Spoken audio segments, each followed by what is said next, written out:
Hello everyone and welcome back to my channel. I have another rant video for you, but this time it's about something a little bit different, but something that's also very close to my heart, which is Gibson guitars. Now, I have been a Gibson fanboy for a very long time. I was in a band from about 2012 to 2018, and I was sponsored by Gibson for a very short amount of time, and I love the guitars. I have two Gibsons at the moment. I have a Les Paul Custom Light, and I have a SG 60s Tribute, I believe it is, from about 2013. Both guitars are from 2013. As you know, Gibson weren't in a really good state a couple of years ago. They were struggling with quality issues, massive price increases, which obviously isn't great when your guitars are lacking in quality, which was very present, especially along their higher end models, with many coming with paint defects, fret issues, tuning issues, you name it, it was there, and it just really damaged the name of Gibson. Supposedly they've rectified this, and good for them, because the prices have continued to stay either the same as they were with the initial price increase or have increased further as well. And that's the main thing I'm going to be talking about, because the pricing for me is way too high, and I know what they're doing, because they're going after the people who have the money, the grey pound as they call it, people who love playing their 60s, 70s, 80s, rock and roll music. That is their key audience, people who love Slash, etc., who buy their Les Pauls, people who love Angus Young, buy their SGs, etc. So I understand why they've done this, and I completely get it. They're targeting the people who have money. They are almost a lifestyle brand nowadays, people comparing them to Harley Davidson, and I think that's a completely accurate comparison.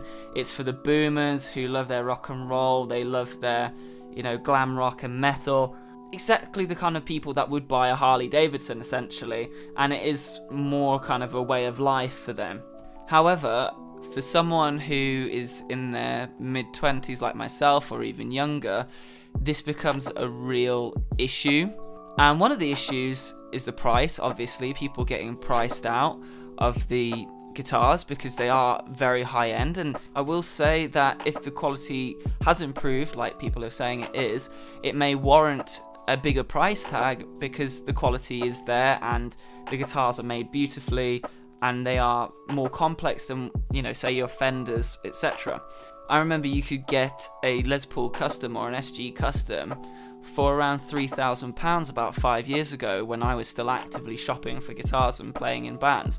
And I remember back then, £3,000 seeming 1,000 miles away.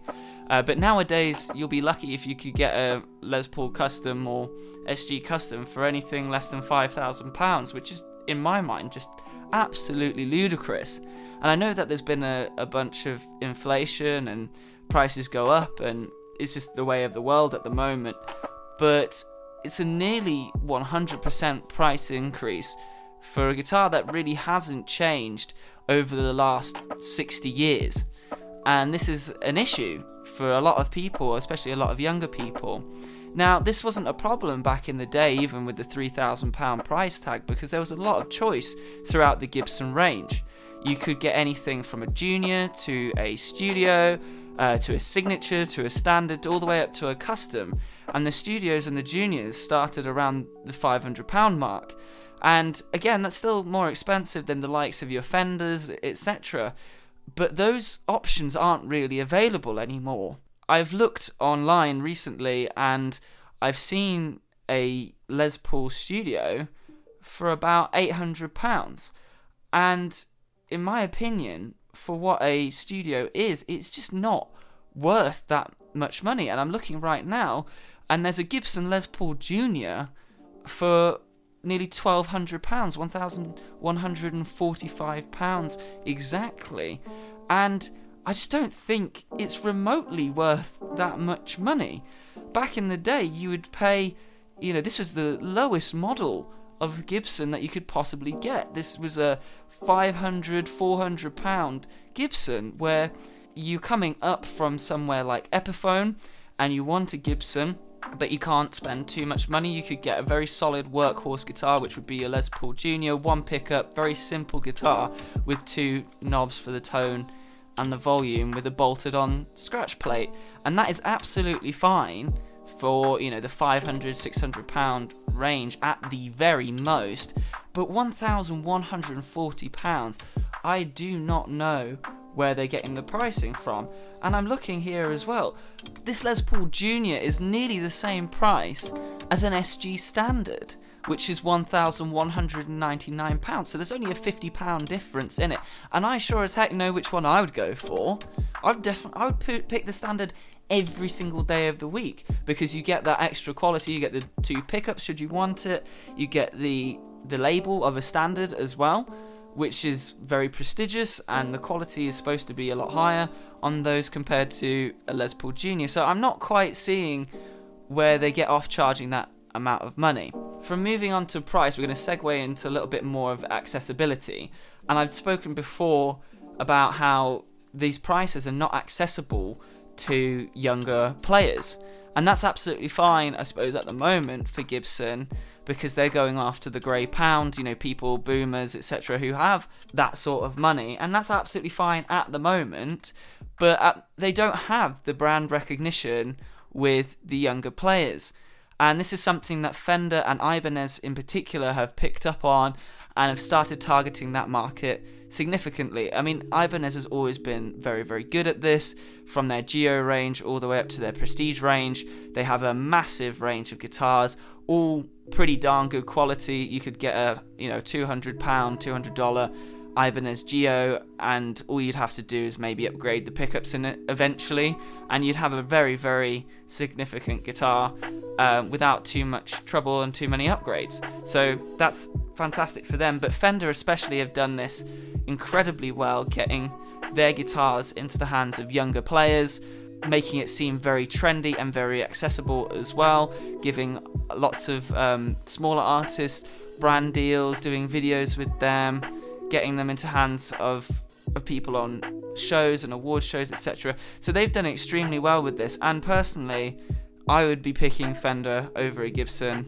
any day at this moment in time, because you can get a really high quality Fender guitar, even if it's made in Mexico, for around £400, and it'll sound great, it will look great, it will feel great, and it will last you a very long time. And this is significant because you cannot get anything in the Gibson range for around that price. And there's so much selection in the Fender brand as well. You can get single coil pickups, P90s, humbuckers, dual humbuckers, single humbuckers, you know, anything that you could want, any combination, and you have that Fender name attached to it for pittance compared to what you'd pay for a Gibson. Now, I know that the Fenders come with bolt-on necks, the paint jobs aren't as complicated, and of course the beginner entry models for Fender are made in Mexico, which is significantly cheaper. But as I highlighted earlier, Gibson used to have those entry-level models. They used to have the Juniors, and they used to have the Studios for both Les Paul and SGs, and these were very accessible for around the same price point, and it's really disappointing to me that they are not available widely in the Gibson range anymore. And because of this inaccessibility and the lack of airtime that Gibson guitars are getting, Gibson guitars are not cool anymore. I saw a video this week where someone was discussing very much the same points, which has led me to make this video, where they were saying Gibson is not cool anymore. And this is absolutely true. Gibson are not cool anymore. They are seen as boomer guitars. They are seen as dad guitars. You know, the ones that your uncles and your grandpa plays. You know, they play their blues on there. They play their Guns N' Roses on there. They play their AC/DC, etc. Whereas I completely disagree. I love my Gibson guitars. I play mainly pop punk, hardcore music, you know, metal music, etc. And Gibson guitars are fabulous for these genres. Gibson guitars desperately need some sort of rebrand and get themselves back to the place that they were maybe around the mid-2000s, where lots of young bands, you know, your Fall Out Boys, Panic at the Disco, Paramore, etc., were using Gibson guitars. They were using the studio models, they were using the juniors. I mean, heck, Billy Joel from Green Day is a massive example of this with the Les Paul Juniors. And this is significant for encouraging younger players to pick up Gibsons. And this is desperately needed for them because they are slowly running out of a customer base, and it will come a lot quicker than you think. And people will say, you know, why don't you get an Epiphone, etc. like that. I mean, the Epiphone quality I've heard is really rather good, but you don't get the brand name. And I know that sounds snobby to say, but when you're buying a Gibson, you're buying the brand name as well as the guitar, especially when you're wanting to be like your heroes, and you see that Epiphone headstock. It just isn't the same sort of feeling, in my opinion, anyway. And this is something that you can get with a Fender, even if it's made in Mexico. You get that Fender name on there instead of buying a Squier, you know, and it comes with that extra bit of clout. It comes with that extra bit of assurance that you get the quality that you are paying for. Now, I know the current management at Gibson have done a great job of picking the company back up off its knees where it was a couple years ago, close to bankruptcy, etc. But I think now is the time to be adventurous again and be courageous again and start bringing in those younger people again to the brand, because they're going to quickly run out of a customer base when the boomers are dying off, or they're just satisfied that they have as many guitars as they need. Part of this will come in the form of artist endorsements, and I do think they need to treat their artists a bit better, but that is a subject for an entirely different video. They need to get their guitars in the hands of up-and-coming musicians who can show these guitars to the youth and have them at an affordable price point, because unfortunately Epiphone just doesn't cut it and Gibson is not cool anymore. So thank you for watching. I hope that Gibson will take the feedback from the wider musical community into account.